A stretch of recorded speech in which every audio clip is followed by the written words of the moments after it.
Bien, un saludo muy especial para todas y todos. Em, Espero que se encuentren muy bien. Les doy la bienvenida em, al curso de Historia y Epistemología de la Psicología y, por supuesto, una bienvenida a la universidad, deseándoles que esta sea una experiencia muy valiosa y muy enriquecedora, pues, para todas y todos, ¿cierto? Esta clase tiene la intención de introducirlas e introducirlos a ustedes en lo que corresponde a este curso de Historia y Epistemología de la Psicología, curso pues de primer semestre y que digamos es la primera base para uno situarse un poco de dónde sale la psicología, cómo está localizada digamos dentro del discurso científico. Entonces, el ejercicio del día de hoy va a ser explicarles en qué consiste este curso, explicarles cómo va a ser la metodología del curso, cuáles son las actividades evaluativas y bueno, esas cositas como en general. Partamos del nombre del curso. Quizá la palabra que más nos resulta extraña es la palabra epistemología, porque la palabra historia es muy común, ¿cierto? O sea, probablemente la palabra epistemología solamente la hayamos escuchado en una clase de filosofía en el colegio o en una discusión pues de ese índole, ¿cierto? El término de historia es mucho más común, ¿cierto? Es mucho más cercano. Entonces, digamos rápidamente que en lo que corresponde a la historia, este curso es un recorrido histórico acerca de las raíces de la psicología, es decir, cuando ella ni siquiera se había constituido, se había pensado como un discurso científico.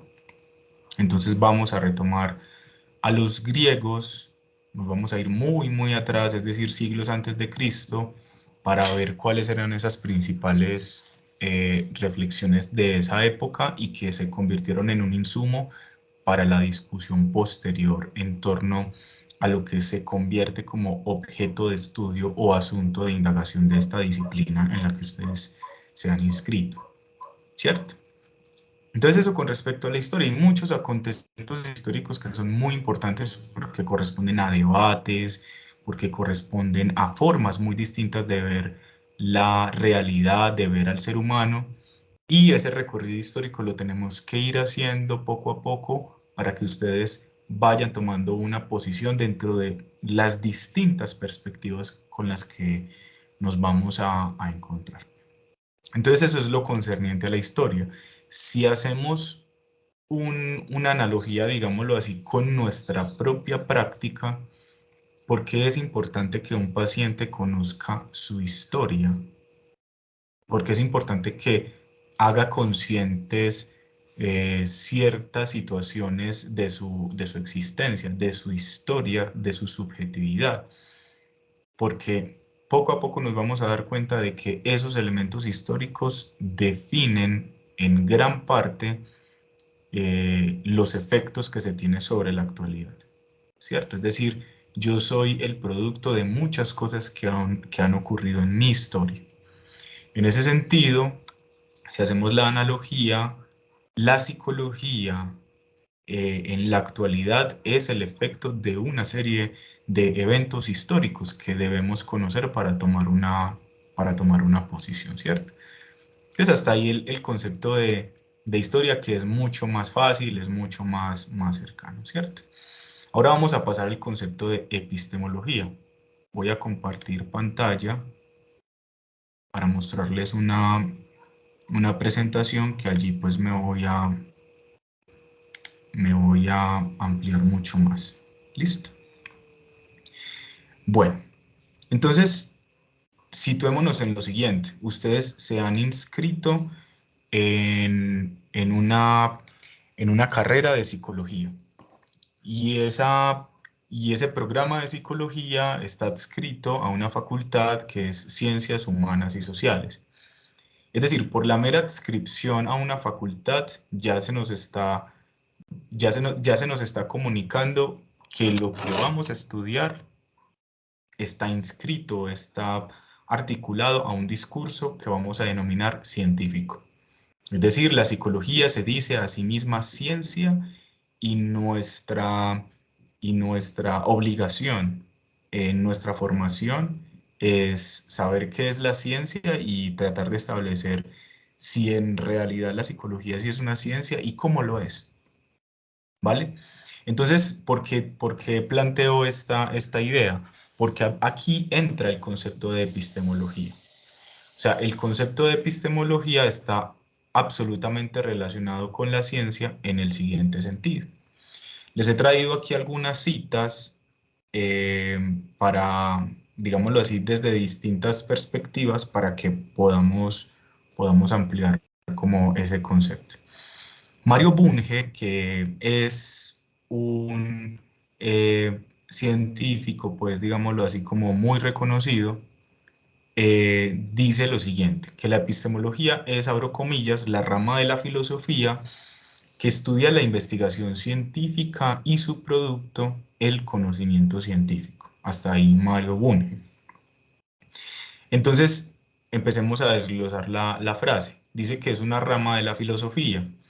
Entonces, si de pronto recuerdan sus clases de filosofía en el cole, se decía que la filosofía tiene varias ramas, como por ejemplo la lógica, por ejemplo la ontología, la estética, la epistemología, ¿cierto? Y así varias ramas, ¿cierto? La metafísica, ¿cierto? Hay varias ramas, pero una de ellas es la epistemología. La epistemología es esa partecita de la filosofía que se ocupa de estudiar la ciencia, de estudiar cómo se produce la ciencia y los resultados de la ciencia, ¿cierto? Eso es lo que nos está diciendo Mario Bunge en esa primera cita. Situémonos en este plano o en este ejemplo que les voy a poner. Existen muchísimas maneras de yo acercarme a la realidad. Es decir, existen muchas maneras de yo interpretar la realidad, ¿sí? O si lo decimos de una manera más técnica, existen muchas maniobras que los seres humanos podemos hacer respecto de la realidad para poder medio entenderla, ¿sí? De esas maniobras les voy a mencionar algunas que probablemente van a ser cercanas, pues las conocen. Quizá una de las maniobras más importantes y más reconocidas a nivel mundial sea la religión. La religión es un tipo de saber y es un tipo de saber que trata de abordar y de interpretar la realidad para ordenarla de determinada manera, ¿cierto? Ese tipo de maniobra tiene una característica esencial que es la fe.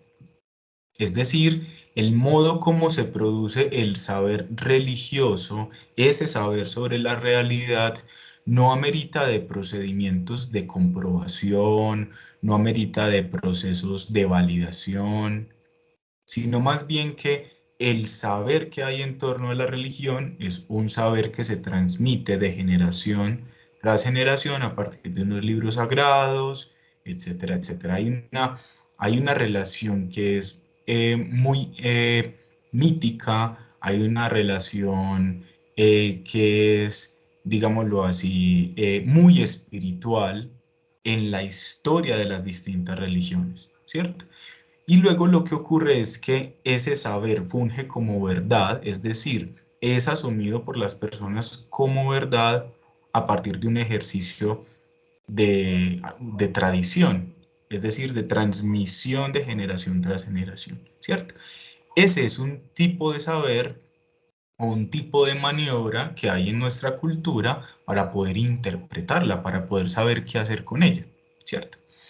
Otro tipo de maniobra, otro tipo de saber es, por ejemplo, la filosofía, ¿cierto? Entonces, la filosofía, desde la antigüedad, se hacen muchas preguntas. Quizá el gran elemento diferenciador entre religión y filosofía y lo dicen, digámoslo así como los historiadores, es que hay un paso del mito a la duda. Más bien, hay un paso del mito a la razón y ese paso que hay está dado por la duda. Cuando los presocráticos, estamos hablando de 4, 5, 6, 7 siglos antes de Cristo, cuando ellos empiezan a dudar de los mitos que rodeaban, digámoslo así, las culturas de esa época, y ellos empiezan a necesitar razones articuladas, razones lógicas que puedan explicar mucho mejor los, digámoslo así, los eventos naturales. Entonces aparece un nuevo tipo de maniobra, aparece una nueva forma de acercarse a la realidad y a esa nueva forma se le llama episteme o se le llama también, digamos, episteme es una palabra en griego, pero más adelante, esto se va a traducir como ciencia, ¿cierto? En latín se va a traducir como ciencia. Entonces, en ese sentido, la filosofía es otro tipo de maniobra, es otra forma de saber, pero es un saber que no funciona a partir del aparatico de la fe, esencialmente, que es lo que ocurre en la religión, sino que opera a partir del uso de la razón mediada por la duda. Y en ese sentido la filosofía lo quiere saber todo, la filosofía se pregunta por todo, por absolutamente todo, ¿sí? Y quiere hallar una verdad que hay detrás de toda la realidad, ¿cierto? Esa es una segunda maniobra que nos encontramos en la cultura. Tercera maniobra, por ejemplo, la, la magia, ¿cierto? O lo que en nuestro contexto serían mucho más, por ejemplo, digámoslo así, las interpretaciones chamánicas, ¿cierto? Toda nuestra sabiduría ancestral, ¿sí? Que no es ni filosofía ni es religión, ¿cierto? Sino que es una forma muy, muy distinta de interpretar la realidad, es una forma muy distinta de crear cultura a partir de esa forma de entendimiento, ¿sí? Y que no se liga necesariamente por la vía de la fe o necesariamente por la vía de la razón, ¿cierto? Hay una relación muy distinta en la producción de ese saber. Una cuarta maniobra que nos encontramos en nuestra cultura, existen muchas otras más, pero pues les estoy mencionando las más comunes. Una cuarta es la ciencia, ¿cierto? Y es la que más nos interesa en este curso, porque finalmente, como vamos a hacer epistemología, nuestro objeto de estudio es la ciencia, ¿cierto? Pero la ciencia, ¿qué? La ciencia de la psicología. Entonces, la ciencia es una maniobra o un tipo distinto de saber a los que antes le mencioné, ¿cierto?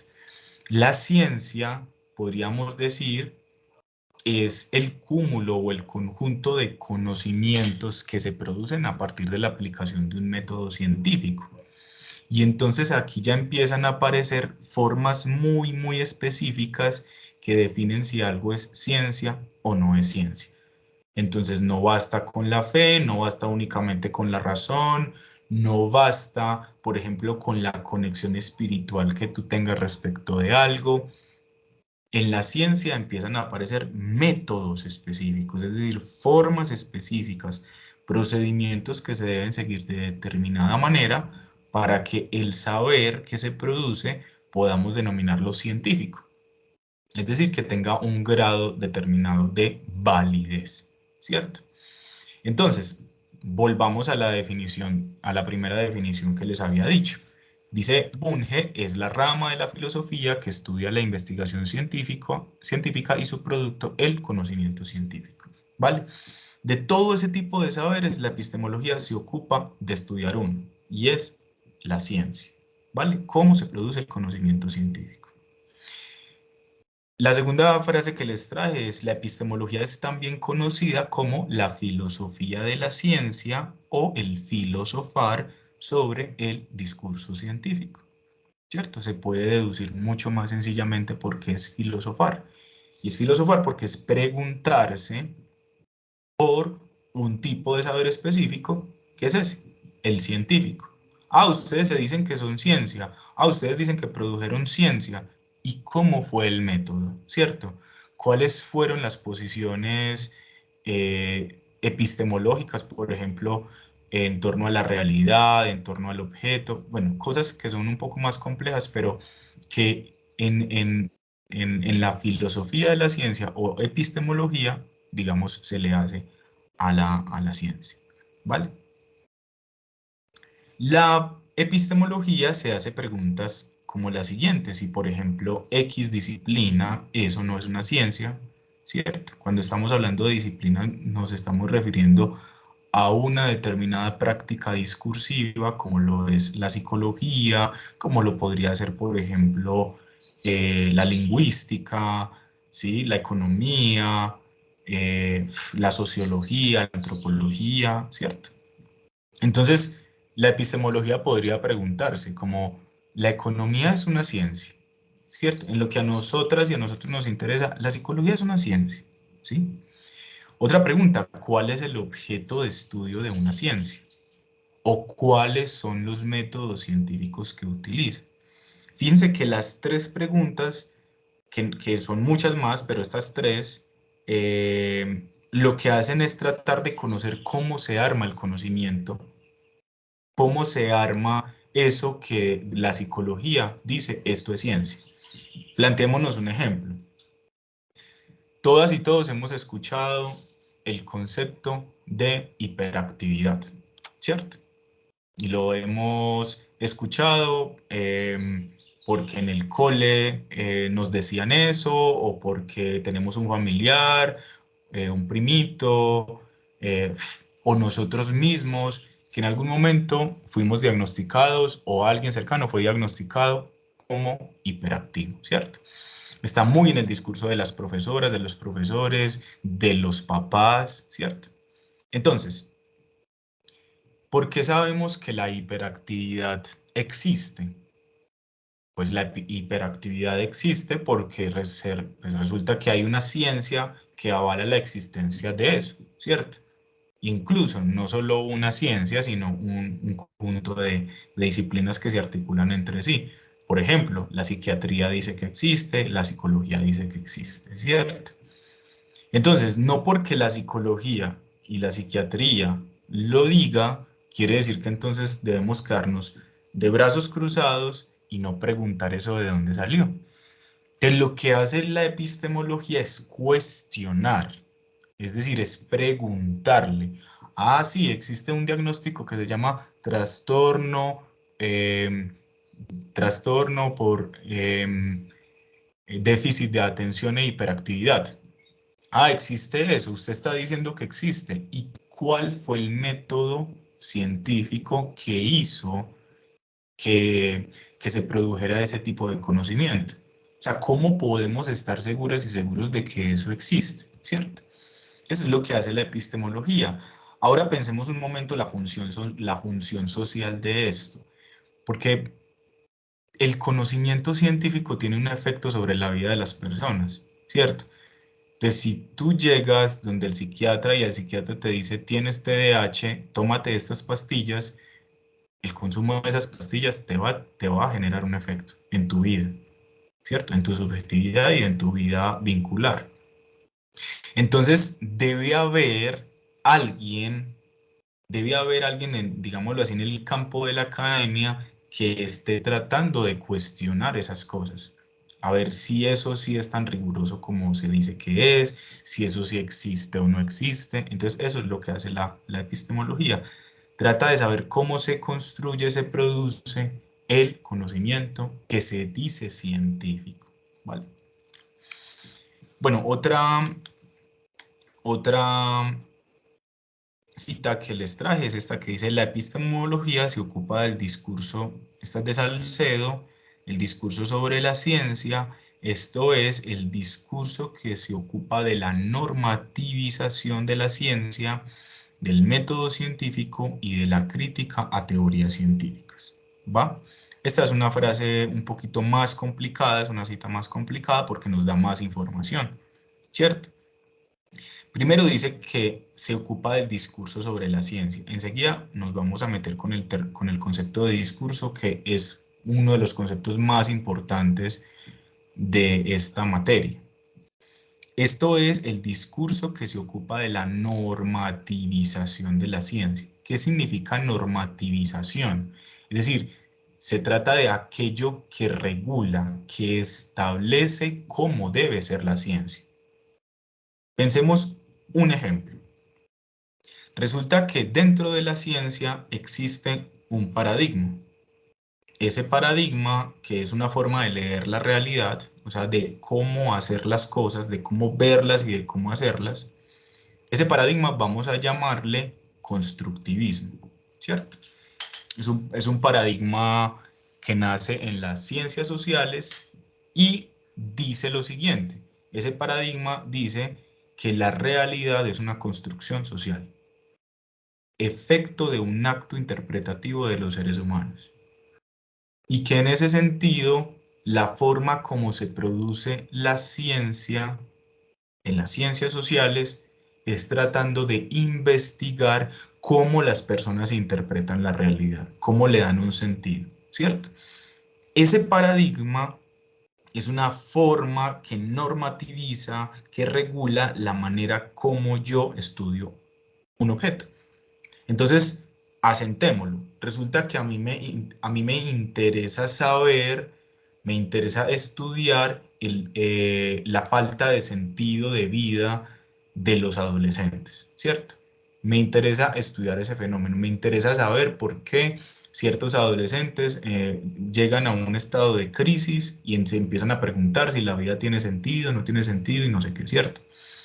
Si uno quiere hacer ciencia sobre ese problema y uno está localizado en un paradigma como el que les acabo de mencionar, que es el constructivismo, yo tengo que diseñar una investigación para saber cómo los adolescentes interpretan la realidad, ¿cierto? Para saber cuáles son los sentidos, cuáles son los significados que le dan a ciertas cosas de su existencia, para saber cómo ellos construyen esa realidad, ¿cierto? Es decir, ahí hay una forma de normativizar la ciencia, de cómo producirla. Ahora, hagamos un segundo ejemplo. Digamos que a mí me interesa ese mismo problema, pero yo estoy localizada o localizado en un paradigma distinto de la ciencia. O sea, cuando digo paradigma es una forma de ver la realidad, ¿cierto? Un sistema básico de creencias sobre qué es la realidad y cómo la puedo abordar. Eso lo van a aprender mucho más adelante.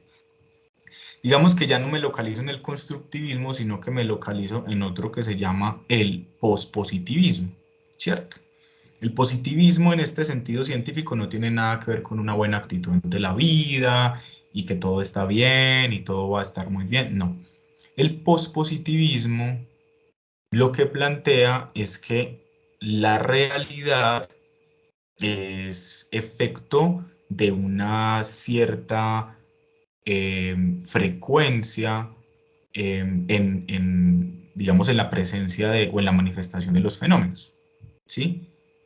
Digámoslo de otra manera, la realidad es más o menos estable y mi tarea como científico o como científica es tratar de establecer cuál es esa regularidad que me permite hallar una ley o una generalización que me explique el funcionamiento de ese fenómeno, ¿cierto? En ese sentido, el pospositivismo no va a dar tanto lugar a una búsqueda interpretativa desde la subjetividad de cada persona, sino que lo que va a hacer es que va a tratar de diseñar formas de medición del comportamiento para tratar de ver qué es lo que más se repite, ¿cierto? Entonces, mientras que a una perspectiva de cómo hacer ciencia le interesa mucho la interpretación de los seres humanos, A otra perspectiva no le interesa tanto eso, sino tratar de medir mediante ciertos instrumentos estandarizados, medir esa manifestación. Entonces ya no vamos a ir a preguntarle a cada adolescente qué es lo que piensa sobre la vida, sino que vamos a diseñar una prueba y una prueba en la que va a haber preguntas cerradas donde ellos van a calificar, por ejemplo, de 1 a 5 sobre ciertas cosas y toda esta información luego nos va a arrojar unas tablas, unas mediciones que nos hablan, por ejemplo, sobre ciertas tendencias, ciertas generalizaciones que podemos hacer. Esas son solamente dos maneras de ver la realidad dentro de la ciencia, pero que me sirven para explicarles de qué se trata eso de la normativización de la ciencia. En el colegio nos decían que la ciencia era equivalente a las ciencias naturales o a las ciencias físicas, ¿sí? Y nos explicaban que el método científico era el método hipotético deductivo. No se preocupen por eso porque luego lo vamos a desarrollar. Pero de alguna manera en el colegio desde el colegio nos hacen pensar que solamente existe una forma de hacer ciencia, ¿cierto? Entonces ustedes durante toda la carrera se van a encontrar con que no existe una sola manera de hacer ciencia.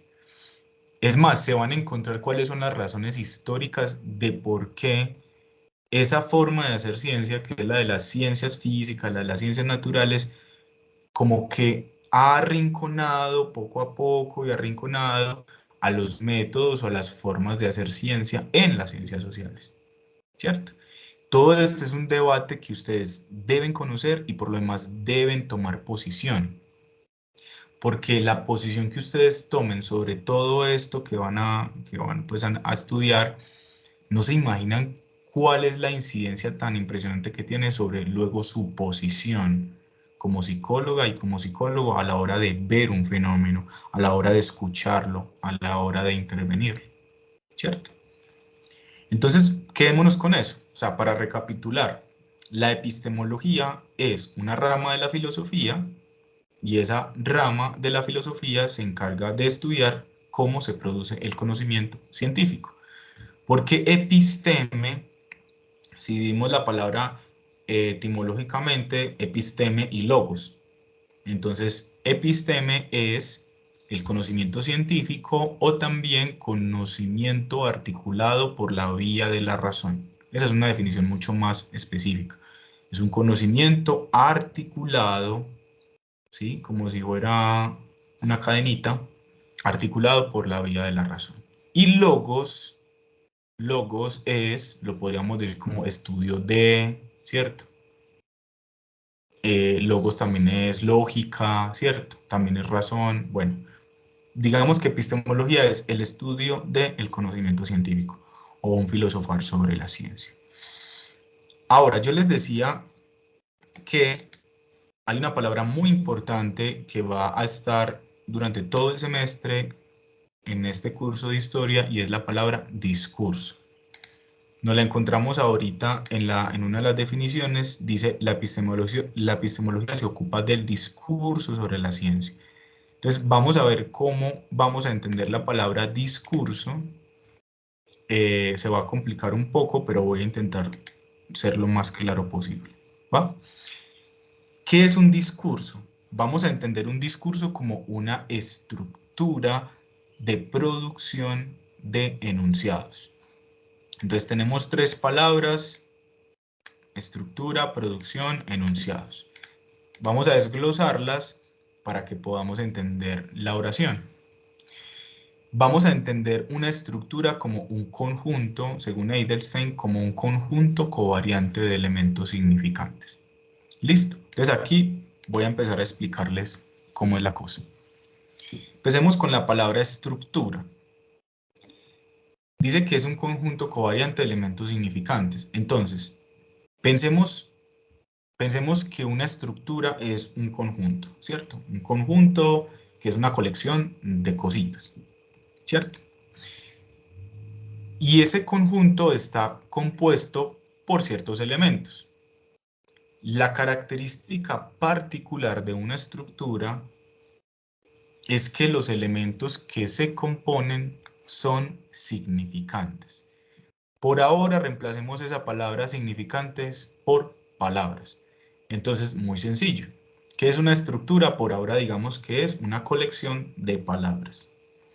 ¿Cuál es el problema o lo interesante que se instala allí? Es que esas palabras tienen un significado, tienen ciertos significados, que esas palabras interactúan entre sí y por eso la palabra covariante. ¿Qué significa que sea covariante? Que los elementos covarían, o sea, si uno varía, el otro también, ¿vale? Entonces, si quieren, piensen un conjunto con elementos que están relacionados entre sí y si yo muevo uno, se mueven también solidariamente los demás, ¿va? En este punto es muy abstracto, pero vamos a sentarlo en un ejemplo. Digamos que el conjunto que vamos a analizar o la estructura que vamos a analizar es un discurso que le vamos a llamar patriarcado, ¿cierto? Es decir, existe en nuestra cultura un discurso sobre el patriarcado. Ahora, ¿de qué está compuesto ese conjunto? De palabras, de frases, ¿sí? Está compuesto de elementos que significan, ¿va? Entonces, por ejemplo, quizá el elemento, uno de los elementos principales del discurso patriarcal es que los hombres son superiores a las mujeres, ¿cierto?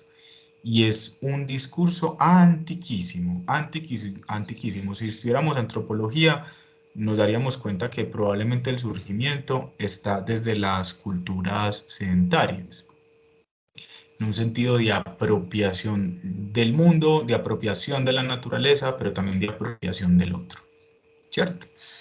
Pero bueno, ese no es el objetivo en este momento. Lo importante es que pensemos el conjunto. Entonces tenemos al patriarcado y entonces hay un elemento.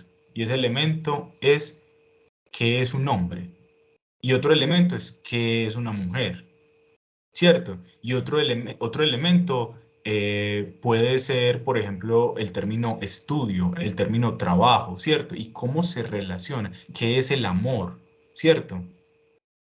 Entonces, todos esos elementos tienen un significado y operan de determinada manera, y si lo asentamos a la realidad, ese discurso tiene efecto sobre las personas. Porque si yo he nacido y he crecido en una familia con un discurso patriarcal, muy probablemente el significado de hombre, el significado de mujer, el significado de amor, de papá, de mamá, de lo que sea, va a tener un efecto sobre mí, ¿cierto? Entonces yo me voy a empezar a preguntar cómo debo ser hombre, cómo debo ser mujer, cómo debo amar, ¿cierto?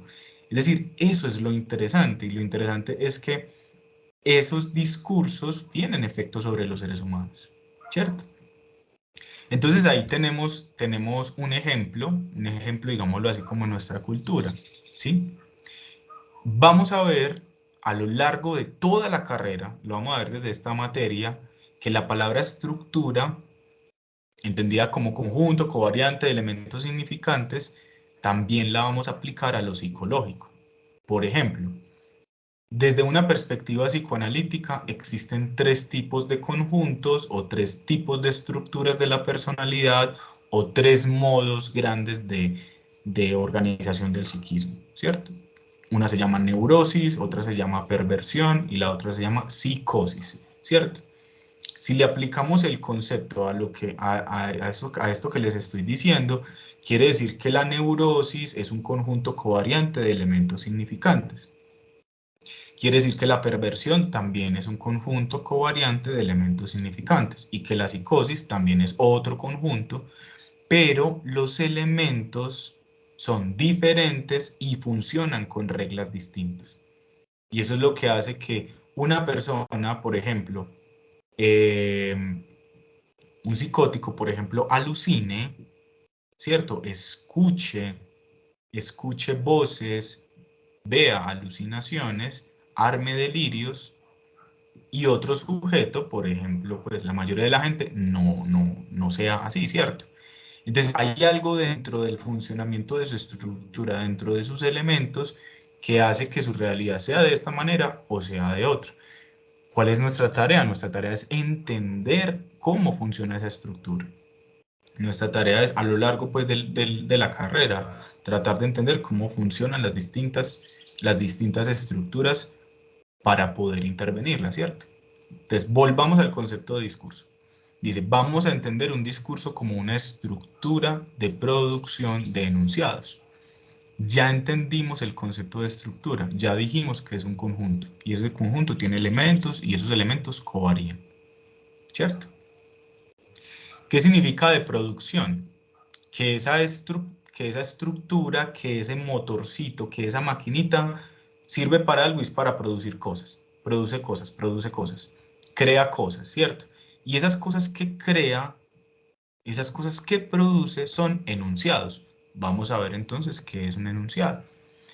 Un enunciado es, según pues, el diccionario de la RAE, abro comillas, una emisión lingüística con determinado objetivo comunicativo. Hasta ahí la cita. En el campo de la ciencia, estos constituyen una producción de verdad que tiene efectos sobre la sociedad en general y sobre las personas en particular. ¿Vale? Entonces, volvamos al ejemplo del discurso patriarcal. Hemos dicho que es una estructura que tiene varias palabras. Busquémosle un enunciado, busquémosle un enunciado típico del patriarcado, que es producto, digamos, de esa maquinita cultural que es el patriarcado, ¿cierto? Entonces, por ejemplo, un enunciado dirá, si las mujeres salen con un vestido corto, sí, con prendas, pues, digamos, muy cortas, entonces se están arriesgando a ser abusadas, ¿cierto? Porque ese es un discurso patriarcal, ¿cierto? Y que por lo demás responsabiliza y pone la culpa sobre la mujer, ¿cierto? Miren que es un enunciado, o sea, es una frasecita, ¿sí? O por ejemplo, un hombre no llora, y ese es un enunciado. El hombre tiene que ser un berraco, ¿cierto? Frases patriarcales que dictan cómo debemos ser, que dictan cómo nos debemos percibir, que dictan cómo nos debemos relacionar, ¿cierto? Entonces, ¿qué es un enunciado? Es una emisión lingüística, ¿cierto? O sea, es una oración, que cuenta con su gramática, en fin, ¿cierto? Lo interesante es que tiene un objetivo comunicativo, o sea, tiene una intención, tiene una finalidad. Si nosotros pensamos en el discurso patriarcal, cada una de esas frases tiene una intención. Si pensamos en el primer ejemplo que les puse, pues la intención muy probablemente es la regulación, coartar, digámoslo así, la expresión de las mujeres respecto de su forma de vestir, ¿cierto? Y por lo demás de responsabilizarse de lo que pueda suceder en el lugar de hombres, ¿cierto? O con el segundo ejemplo que les hice es establecer un modo específico del carácter de cómo deberían ser los hombres, ¿cierto? O lo que el patriarcado pues define como hombres, ¿cierto? Entonces, eso es lo que vamos a entender como discurso. Ahora, ¿cómo traemos eso al asunto de la epistemología? Entonces tenemos que volver. La epistemología se ocupa del discurso sobre la ciencia. Entonces eso quiere decir que la ciencia también tiene enunciados, ¿cierto? Es decir, que la ciencia también tiene distintos discursos y que esos discursos de alguna manera lo que hacen es definir cómo debe ser la ciencia. Entonces, si decimos, por ejemplo, cómo funciona un discurso positivista, recuerden que positivismo no tiene nada que ver con una actitud chévere ante la vida, no, es otra cosa. Si decimos un discurso positivista, tenemos que mirar dentro de la ciencia cuáles son los enunciados que dicen usted cómo debe hacer ciencia. Si decimos, por ejemplo, constructivismo, que se los mencionaba ahora, ¿cuáles son los enunciados que dicen usted cómo debe hacer ciencia? O si decimos, por ejemplo, teorías críticas o paradigma sociocrítico, ¿sí? Entonces, ¿cuáles son los enunciados que dicen usted que debe hacer, ¿cierto? Entonces, esos discursos producen enunciados, de alguna manera lo que hacen es establecer como todo el andamiaje, toda la red que define cómo hacemos algo. En el caso de la ciencia, cómo hacemos ciencia, ¿cierto? Entonces ahí están pues esos términos, listo. Entonces, bueno, pero recapitulemos una cosita. Entonces, hasta ahora, ¿qué es la epistemología? Es una rama de la filosofía que se ocupa de estudiar cómo se produce el conocimiento científico, ¿cierto? Entonces, cuando decimos que la epistemología estudia el discurso científico es porque queremos saber cómo se arma, de qué cosas se arma, por qué se arma de esa manera, ¿sí? Y luego poder tomar una posición, una decisión, si estamos de acuerdo con eso o no estamos de acuerdo. Les pongo un ejemplo muy sencillo. Puede que luego de que ustedes estudien la manera como se produce el conocimiento científico que nos hace saber acerca de los trastornos mentales, puede que ustedes tomen la decisión de que para ustedes los trastornos mentales no existen, ¿cierto? Es decir, que ¿qué debemos tener, digamos, de presente cuando estudiamos epistemología? Nada está dado, ¿cierto? O sea, nada lo podemos dar por hecho. La epistemología es esencialmente un cuestionamiento. Es como una puerta abierta para cuestionar todo lo que se diga ciencia. Pero en nuestro caso específico, la ciencia de la psicología, ¿vale? Entonces, ¿para qué historia y epistemología de la psicología? Bueno, se me ocurre lo siguiente. Lo primero es para estudiar el modo en que una práctica discursiva como la psicología se ha construido históricamente como discurso científico, bajo cuáles reglas de formación y cuáles criterios de cientificidad. Cuando digo una práctica discursiva es porque la psicología es eso, es un discurso que se practica. ¿Cómo así? Ya saben que es del discurso, ¿cierto? Ya saben que es un conjunto de elementos significantes, en el caso de la psicología, un conjunto de teorías, de métodos, pero es una práctica discursiva porque la psicología no se queda en la teoría, sino que la ejecuta, la aplica, y la aplica en muchísimas cosas, ¿cierto? Entonces, es un tipo de saber que se practica, por eso lo denominamos práctica discursiva. Entonces, para qué historia y epistemología de la psicología? Necesitamos saber esto que se llama a sí mismo ciencia, la psicología, necesitamos saber cómo fue que históricamente hizo para llamarse de esa manera, ¿cierto? ¿Cuáles han sido los debates? ¿Cuáles han sido las cosas que han ocurrido para que se denomine ciencia? Porque cuando tú empiezas a ocupar el lugar de científica o de científico de la psicología, tú tienes un poder. A eso Foucault le denomina saber poder o poder saber en el sentido de que cuando tú tienes un saber, tienes un grado de influencia sobre las personas. Entonces, todo ese saber que tú vas a adquirir debe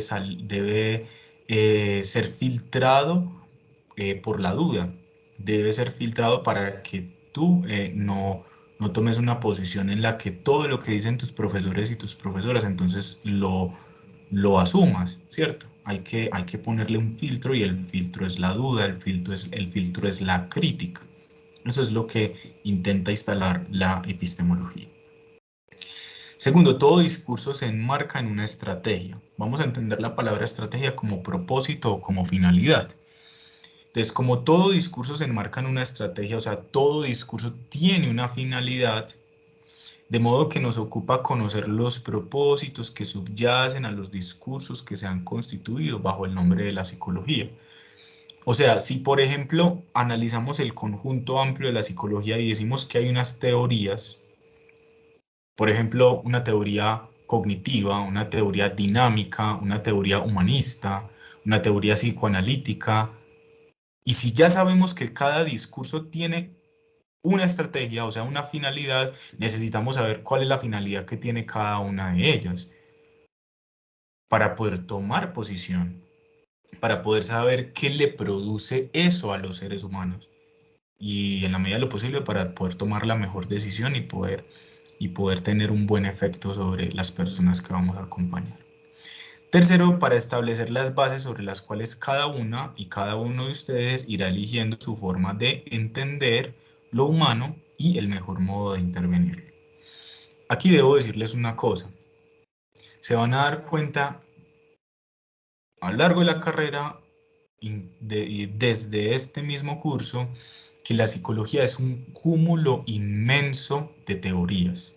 Es un cúmulo inmenso de interpretaciones acerca de lo psíquico. Digámoslo así, son muchísimas teorías acerca de por qué somos los seres humanos como somos, ¿cierto?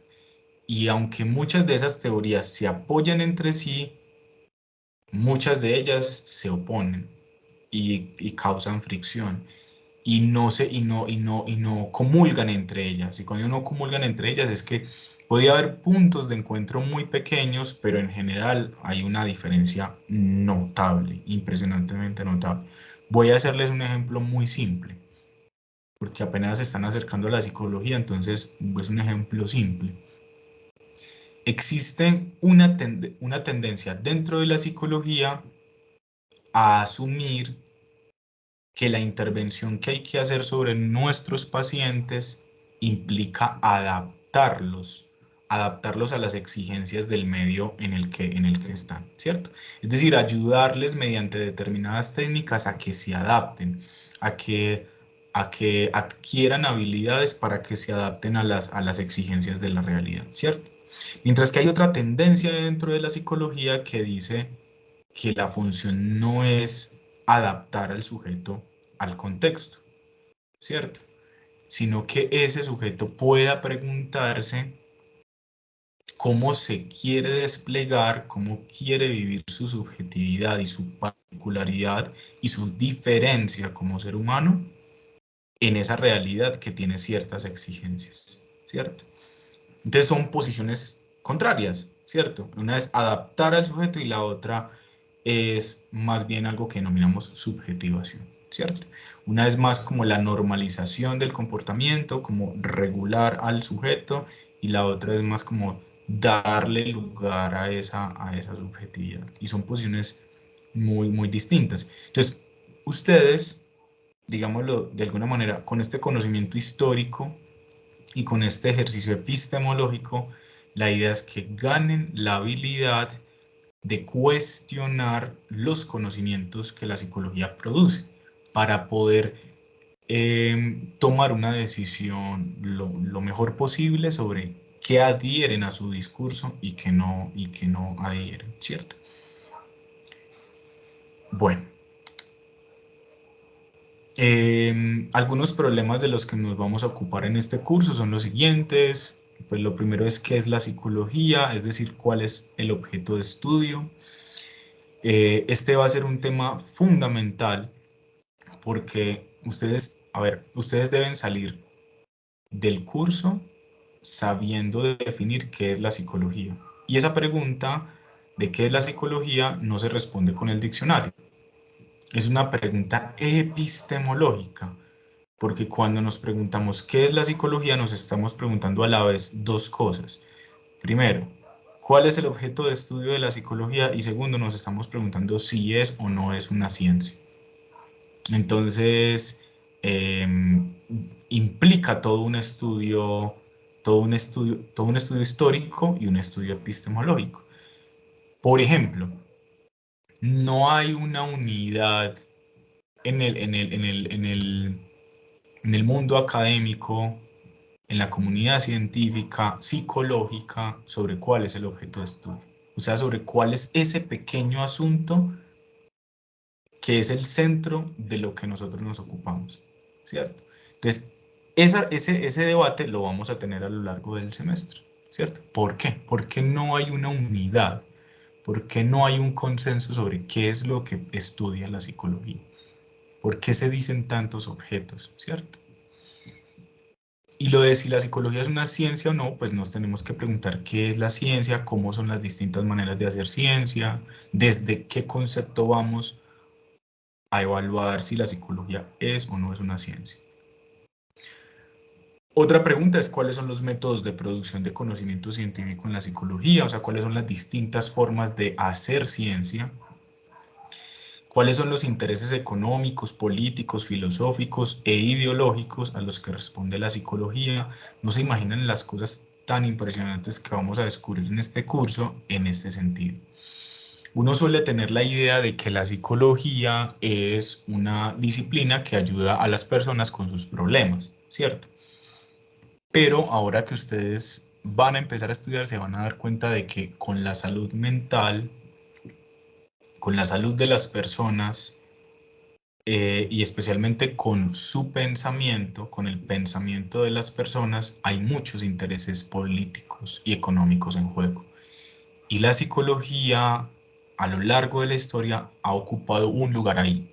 Necesitamos saber cuál es ese lugar que ha ocupado para saber cómo lo cuestionamos y cuál va a ser nuestro lugar ahí. ¿Va?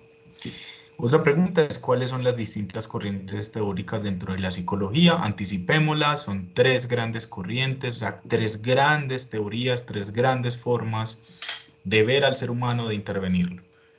En términos históricos, cronológicamente, la primera es la psicología dinámica, la segunda es la psicología humanista y la tercera, la psicología cognitiva. Hagamos una mención sobre el psicoanálisis. Digamos que el psicoanálisis es una disciplina que se empieza a desarrollar cuando la psicología se empieza a proponer como proyecto científico, y eso hace que muchas de las primeras elaboraciones de la psicología estén influenciadas por el psicoanálisis. Pero el psicoanálisis no es una corriente dentro de la psicología, sino que es una disciplina diferente. Eso lo vamos a abordar también. Otra pregunta es qué es el ser humano y cómo se produce la realidad propiamente humana. Ustedes necesitan saber cómo se construye, cómo se produce eso a lo que vamos a llamar bajo el adjetivo de humano, ¿va? Y otra que se me ocurrió es cuáles son los efectos más generales que producen en las personas esas formas de entender al ser humano, ¿vale? Entonces, bueno, ese es, digámoslo así, como la temática o las temáticas en general que vamos a tener. Vamos a hacer un estudio histórico.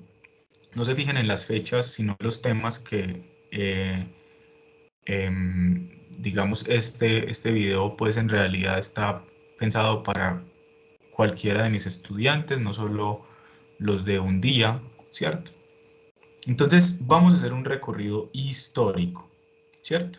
Aquí están como los textos que vamos a trabajar, pero vamos a empezar con el estudio acerca del concepto de alma en la época antigua. Es decir, nos vamos a ir a los presocráticos, vamos a pasar por los tres grandes filósofos clásicos que son Sócrates, Platón y Aristóteles. ¿Y por qué nos vamos a ocupar acerca del concepto de alma? Porque psicología, etimológicamente, si lo dividimos, la primera palabra es psique y la segunda es logos. Y psique significa alma. Es decir, que etimológicamente la disciplina que nosotros estudiamos se llama estudio acerca del alma o, sí, estudio sobre el alma, ¿cierto? Discurso sobre el alma también podríamos decir. Entonces, si se supone que nosotros lo que estudiamos es el alma, eso ya en esta época nos produce como una cierta pregunta, como, pero el alma, eso sí existe, o eso científicamente sí es comprobable, ¿cierto? Entonces eso ya nos empieza a generar una inquietud, ¿sí? Lo cierto es que nos llamamos psicología, estudio sobre el alma, y por esa razón tenemos que ir hasta muy, muy atrás para ver cuándo fue que empezó a mencionarse eso del estudio del alma. Entonces, Con estos capítulos que se llaman El alma en la época antigua 1 y 2, vamos a hacer todo ese recorrido, nos vamos a ir desde los presocráticos, vamos a pasar por Sócrates, Platón, Aristóteles, y luego vamos a pasar por las escuelas posaristotélicas. Vamos a ver qué decían los estoicos, vamos a ver qué decían los epicúreos, vamos a ver qué decían los cínicos y vamos a ver qué decían los escépticos, ¿cierto? Cómo ellos entendían el asunto del alma, ¿sí? Cómo abordaban el alma, ¿va? En esa época filosófica de la psicología, ¿va? Luego nos vamos a meter con un texto que se llama Algunos antecedentes de la psicología y lo que vamos a hacer es que vamos a repasar qué ocurre entre el siglo V y el siglo XV, obviamente después de Cristo. Para quienes no saben, entre el siglo V y el siglo XV es la Edad Media. ¿Qué pasa ahí con el abordaje del alma? ¿Cierto? O sea, qué, qué ocurrió durante esos 10 siglos que de alguna manera nos puede interesar como algo eh, que se vuelve como un antecedente para la psicología como ciencia?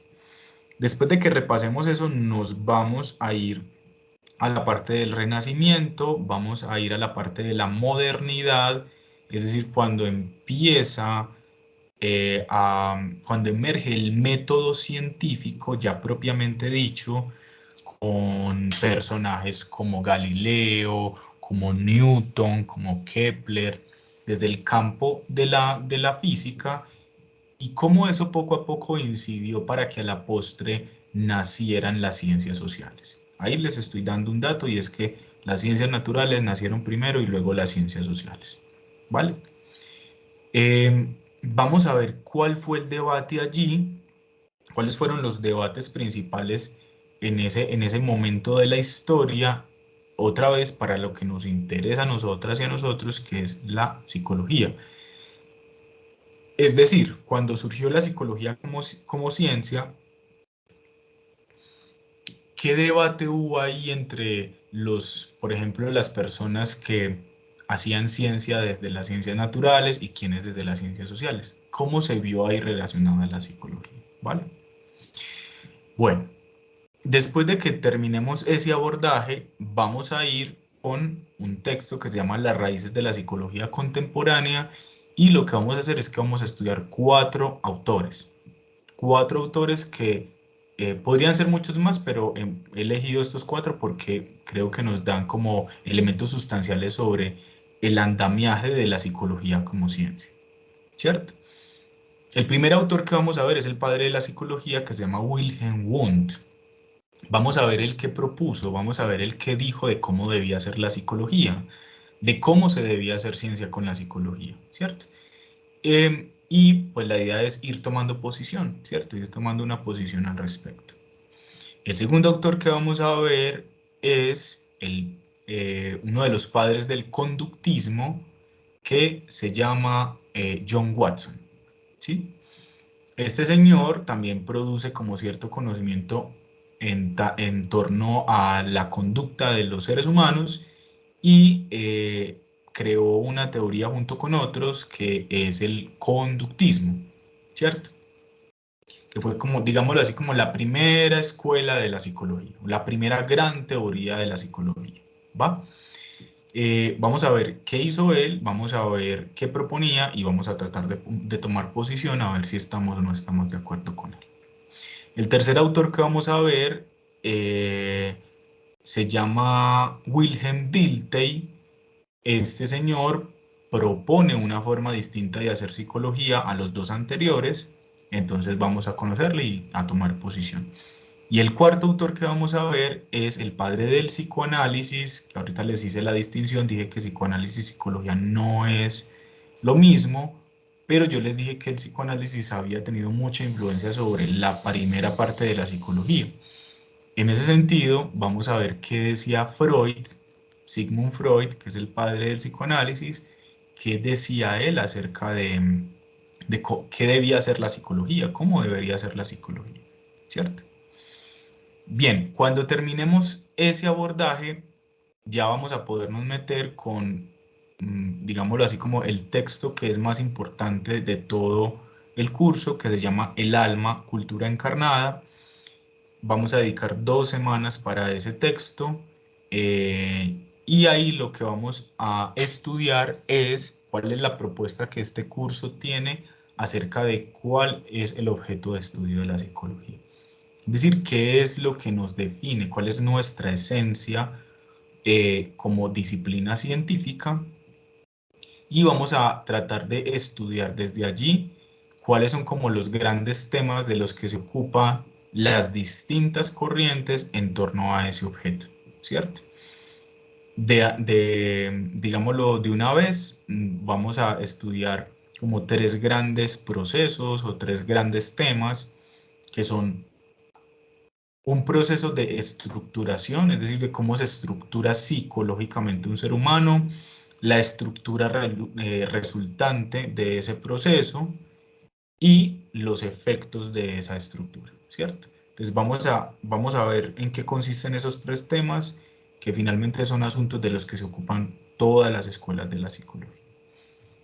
Eso es lo que vamos a hacer, y finalizando el curso vamos a estudiar un texto que se llama El registro simbólico, hace parte de un capítulo que se llama El alma es cuerpo y el cuerpo es alma, y la pregunta que vamos a perseguir en esa última clase es cómo se produce un ser humano, ¿sí? Es decir, qué es necesario que ocurra psicológicamente para que se produzca la realidad humana propiamente dicha, ¿cierto?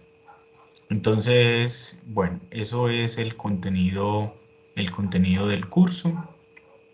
Vamos a hacer todo ese recorrido histórico, y en el transcurso vamos a ir estudiando algunos casos, vamos a ir debatiendo sobre otros textos. Bueno, vamos a ir haciendo pues como varias cosas. Eh, bueno, respecto a la evaluación del curso, vamos a tener 3 actividades. La primera actividad, que corresponde al primer 35, es un examen tipo Saber Pro, es un examen presencial e individual, ¿vale? La segunda actividad evaluativa es una exposición en equipos sobre las distintas corrientes de la psicología, y añadámosle el psicoanálisis. O sea que ahí ustedes van a conformar equipos, ustedes mismos van a elegir los integrantes, y vamos a tener 4 temas, ¿cierto? Psicología dinámica, psicología humanista, psicología cognitiva y psicoanálisis, para que ustedes vayan conociendo mucho más cuáles son las grandes corrientes, porque más adelante, su merced, después de que conozcan todas las corrientes, usted va a decir, ve, yo me identifico mucho más con la psicología cognitiva, entonces voy a ser psicólogo cognitivo, y ustedes empiezan a estudiar un montón sobre esa corriente y a intervenir en el futuro desde esa corriente. Otro va a decir, no, a mí me gusta más es la psicología humanista, ¿cierto? Y así sucesivamente. La actividad final, el 30% final, va a ser un examen oral individual. Ese examen, yo les voy a dar una cita para que ustedes se vean conmigo, y yo les voy a hacer 2 preguntas de todo el curso, ¿cierto? Yo les voy a presentar previamente cuáles son las posibles preguntas para que ustedes las estudien, pero van a ser 2 preguntas y de ahí sale la nota final, pues la nota de ese 30% final, ¿vale? En términos de metodología, para todas nuestras clases va a haber un texto, como lo pudieron ver. Nuestra metodología es de leer los textos antes de la clase y discutirlos en clase. Lo que vamos a hacer durante la clase es estudiar los textos, es decir, vamos a desglosarlos. En muchos momentos vamos a leer pasajes, vamos a cuestionar los textos, vamos a debatirlos, ¿sí? Porque también una una función muy importante de esta materia es ayudarles a ustedes a que mejoren su capacidad de comprensión lectora. Y aquí debo decir una cosa. Es muy importante que ustedes empiecen a identificar cuáles son los métodos de estudio que se adaptan mejor a su subjetividad, ¿cierto? Todos aprendemos y todas aprendemos de manera diferente. Entonces, ahora que ustedes han ingresado a la universidad, es bastante importante que ustedes puedan identificar de qué manera ustedes aprenden mejor en torno a cómo incorporar la información.